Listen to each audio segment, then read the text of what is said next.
Hello दोस्तों। Tony नाम का एक लड़का था जिसे क्रिकेटर बनने का बहुत शौक था। कुछ सालों तक उसने बहुत प्रैक्टिस की, पर जब उसने देखा कि क्रिकेट में बहुत कंपटीशन है तो उसने सिंगर बनने की सोची। कुछ टाइम प्रैक्टिस करने के बाद उसे लगा कि सिंगर बनना बहुत ही डिफ़िकल्ट है, सो उसने फिर एक एक्टर बनने की सोची। और इसी तरह टोनी ने और भी चीज़ें थोड़ी थोड़ी सीखी। एट दी एंड इसका रिजल्ट ये हुआ कि टोनी हर चीज़ में बहुत ही एवरेज या उससे भी कम रह गया। वो सब चीज़ करने के चक्कर में किसी भी स्किल में बहुत अच्छा नहीं बन पाया। यूएस की सबसे बड़ी रियल एस्टेट कंपनी के को फाउंडर गैरी केलर ने उनके ही कंपनी के वाइस प्रेसिडेंट जे पापासन के साथ मिलकर एक बुक लिखी, द वन थिंग। उन्होंने ऑब्जर्व किया कि आज दुनिया के जितने भी सक्सेसफुल पीपल हैं वो सिर्फ उनकी एक चीज़ की वजह से सक्सेसफुल हैं। सो आज मैं आपको इसी बुक से कुछ प्रिंसिपल शेयर करूंगा जो आपको हेल्प करेगा आपका वन थिंग फाइंड आउट करने में, जिससे आप अपनी लाइफ में सक्सेस अचीव कर सकते हो। So let's begin. हम में से ज़्यादातर लोग ऊपर बताए गए एग्जाम्पल में टोनी की तरह लाइफ में सब कुछ थोड़ा थोड़ा सीखते हैं, जिसकी वजह से हम किसी एक फील्ड में एक्सपर्ट नहीं बन पाते हैं और किसी भी फील्ड में सक्सेस अचीव नहीं कर पाते।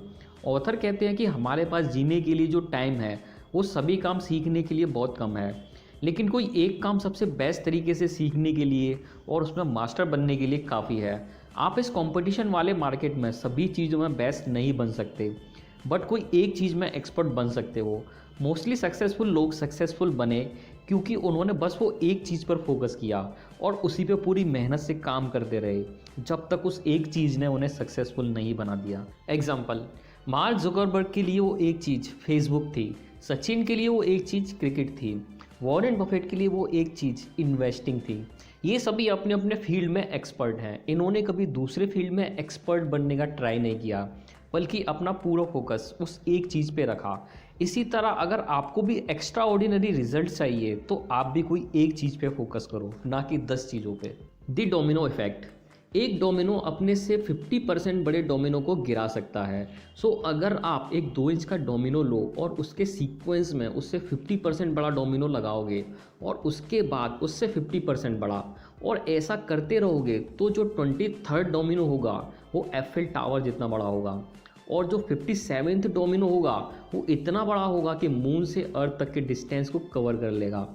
सो अगर आप ऐसे डोमिनो अरेंज कर सकते हो तो आप एक 2 इंच के डोमिनो को गिरा के इतना बड़ा डोमिनो गिरा सकते हो जो अर्थ से मून तक के डिस्टेंस को कवर कर सकता है। मतलब कि आज का गिराया हुआ 2 इंच का छोटा सा डोमिनो फ्यूचर में ऐसे डोमिनो को गिराने की ताकत रखता है जो उससे कई लाख गुना बड़ा है।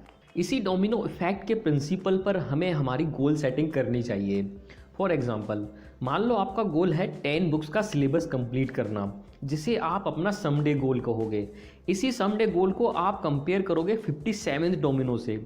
ये आपका लास्ट और सबसे बड़ा डोमिनो होगा जिसे आपको गिराना है।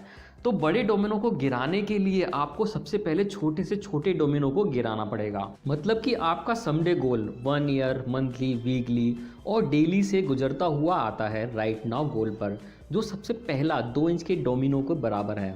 अगर आप अभी बुक का एक पैराग्राफ पढ़ना स्टार्ट करते हो तो एक दिन आप 10 बुक्स तक पहुंच पाओगे। सो इस प्रिंसिपल के अकॉर्डिंग आपके 10 बुक के गोल को गिराने के लिए आपको राइट नाउ सबसे पहले पैराग्राफ का डोमिनो गिराना पड़ेगा। सो इसी तरह आपको अपने गोल्स को हिस्सों में डिवाइड करना होगा और जो सबसे छोटा हिस्सा राइट नाउ का हो उसे अभी की अभी करना होगा। बिकॉज सक्सेस इज सीक्वेंशियल, मतलब सक्सेस आपको स्टेप्स में मिलेगी एक के बाद एक, ना कि एक साथ एक ही बार में। सो अगर आपको अरबपति बनना है तो पहले आपको करोड़पति बनने के गोल को पूरा करना होगा और उससे पहले लखपति बनने के गोल को पूरा करना होगा। ये सबसे बेस्ट तरीका है अपने गोल्स को अचीव करने का और सक्सेस पाने का। सो मान लो अगर आपके लिए वो वन थिंग क्रिकेट खेलना है तो आप डेली एटलीस्ट 4 घंटे क्रिकेट खेलने की प्रैक्टिस करो, तभी आप एक दिन अपने गोल्स तक पहुंच पाओगे। Will power is limited. Author कहते हैं कि हमारी विल पावर एक बैटरी जैसी होती है जो सुबह पूरी फुल चार्ज होती है, पर धीरे धीरे रात होने तक वो पूरी ख़त्म हो जाती है। अब ये हम सबके साथ होता है। हम नेक्स्ट डे के लिए प्लान बनाते हैं कि कल आपको क्या क्या करना है, जैसे एक्सरसाइज करनी है, 4 घंटे पढ़ना है, एक प्रेजेंटेशन बनानी है, कुछ असाइनमेंट्स कंप्लीट करने हैं। पर नेक्स्ट डे रात होने तक ये सारे काम कभी पूरे नहीं होते क्योंकि जब हम स्टार्ट करते हैं तो स्टार्टिंग में आपके कुछ काम हो भी जाते हैं, बिकॉज उस टाइम हमारी विल पावर मैक्सिमम होती है, बट शाम होते होते वो कम हो जाती है और नाइट में पूरी तरह ख़त्म हो जाती है और आपके सबसे इम्पोर्टेंट काम कभी पूरे नहीं हो पाते। इसलिए वो काम आप सबसे पहले फिनिश कर लो जो सबसे इम्पोर्टेंट हैं और जो आपके गोल्स तक पहुंचने में हेल्प करे। बट हम में से ज़्यादातर लोग उन कामों को पहले करते हैं जो बिल्कुल भी इम्पोर्टेंट नहीं होते और अपने गोल्स को कभी अचीव नहीं कर पाते। सो आप वो काम सबसे पहले करो जो आपको अपनी लाइफ में वन थिंग पर पहुंचने में हेल्प करे। ये बातें मैंने आपको द वन थिंग बुक से बताई हैं। अगर आपको ये वीडियो अच्छा लगा हो तो सब्सक्राइब कीजिए इस चैनल को ऐसे ही और मोटिवेशनल वीडियो देखने के लिए। And thanks for watching.